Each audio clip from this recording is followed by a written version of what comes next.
Hello everyone, নমস্কার সবাইকে। আর সবাইকে জানাই হনুমান জয়ন্তীর অনেক অনেক শুভেচ্ছা। আশা করি সবার আজকের দিনটা ভীষণ ভালো কেটেছে। তো অনেক দিন পর ছোট্ট করে তোমাদের সাথে একটা ব্লগ শেয়ার করছি। তো আমি এখানে রেডি হচ্ছিলাম জিমে যাওয়ার জন্য। আজকে একটু অন্যরকমভাবে জিমে দেখে একটু অবাক হচ্ছে নিশ্চয়ই। তো আজকে ছিল হনুমান জয়ন্তীতে আমাদের জিমে হনুমানজির পুজো। তো সেই জন্য আমি এখানে সুন্দর করে সেজে কিন্তু রেডি হয়ে গেছি। তো প্রথমে আমাদের সবার প্ল্যান ছিল যে রেড শাড়ি পরে যাবো আমরা সব মেয়েরা, কিন্তু অনেকেই পরে গেছে, কিন্তু যেহেতু আমার কাছে রেড শাড়ি ছিল না এই মুহূর্তে, তো সেই জন্য আমি রেড শাড়ি পরতে পারিনি। আমার কাছে যেটা ছিল আমি সেটাই পরে নিয়েছি। রেডি হওয়ার পর আয়নাতে একটু ছবি আর ভিডিও করে নিলাম, তারপর আমি বেরিয়ে পড়লাম যাওয়ার জন্য। যেহেতু টোটোতে যাব সেই জন্য হেঁটে হেঁটে আমি মোড় পর্যন্ত যাচ্ছিলাম। আজকে কিন্তু বেশ রোদ উঠেছিল, যার জন্য প্রচণ্ড গরম লাগছিল। তারপর আমি আসার সাথে সাথে টোটোও পেয়ে যাই, টোটোতে উঠে পড়ি। তো টোটোতে যেতে যেতে দেখলাম মোহন্তপাড়ার যে কালী মায়ের মন্দির আছে সেখানেও কিন্তু পুজো হচ্ছিল। তো পুজোতে দেওয়ার জন্য লাড্ডু কিনে আমি চলে আসি জিমে। তো এসে দেখি প্রায় সবাই চলে এসছে, অনেকেই চলে এসছে। তো এখানে পুজোর সব আয়োজন চলছিল। আমি এসে দেখি আমি কিন্তু একদম লেট করিনি, একদম ঠিক টাইমে চলে এসেছি। আমি আসার কিছুক্ষণ পরেই পুজোটা শুরু হয়। আর সবাই কিন্তু সুন্দর লাল হলুদ সুন্দর শাড়ি পরে এসেছে, সবাইকে ভীষণ সুন্দর লাগছিল। এখানে ঠাকুরমশাই পুজো রেডি করছে। আর এই যে এখানে দেখো প্রভু শ্রী রামজি আর হনুমানজিকে সুন্দর করে সাজিয়েছে। আর এখানে আমরা সবাই বসেছি পুজোর জন্য।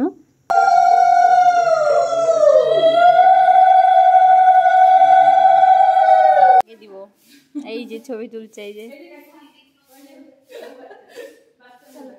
সুন্দরী সুন্দরী কন্যা। তো দেখো এখানে কিন্তু পুজো শুরু হয়ে গেছে।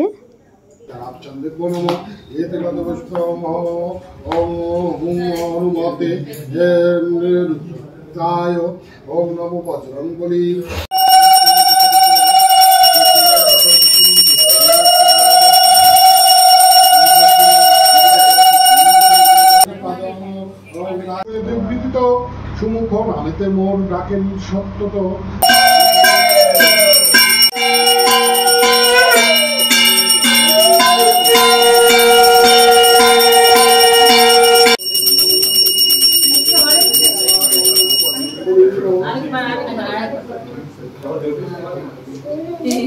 পুজো শেষ হয়ে যাওয়ার পর এখানে চলছিল প্রসাদ বিতরণ।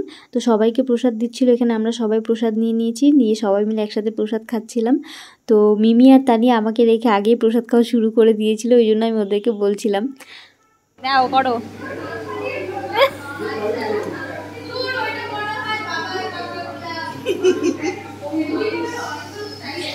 শাড়ির আঁচল পুরো গুঁজে টুজে নিয়ে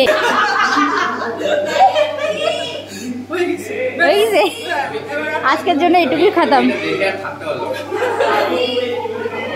তো আমি আর মিমি এখানে শাড়ি পরে ওয়ার্কআউট করছিলাম, দেখছিলাম শাড়ি পরে ওয়ার্কআউট করতে কেমন লাগে। মানে আমরা মজা করছিলাম বেসিক্যালি।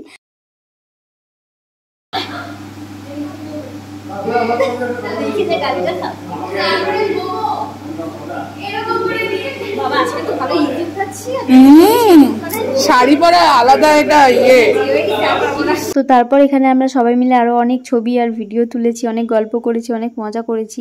আমাদের ফটো তোলা দেখে ছোট মালিক এসে বলছে ফোনের স্পেস নাকি ফুল হয়ে যাবে। তো যাই হোক, বের হওয়ার সময় এদেরকে দেখেও ভাবলাম এদেরকে একটু ক্যামেরায় বন্দি করে নেওয়া যাক। তো যাই হোক, তারপর সবাইকে টাটা বাবাই করে বাড়ি ফেরার পালা। তো আমি বের হয়ে টোটো নিয়ে নিয়েছি বাড়ি যাওয়ার জন্য। তো আজকের ভিডিওটা এই পর্যন্তই। তোমাদের কেমন লাগলো অবশ্যই জানিও। দেখা হবে পরে কোনো ভিডিওতে। সবাই ভালো থেকো, সুস্থ থেকো, টাটা বাবাই।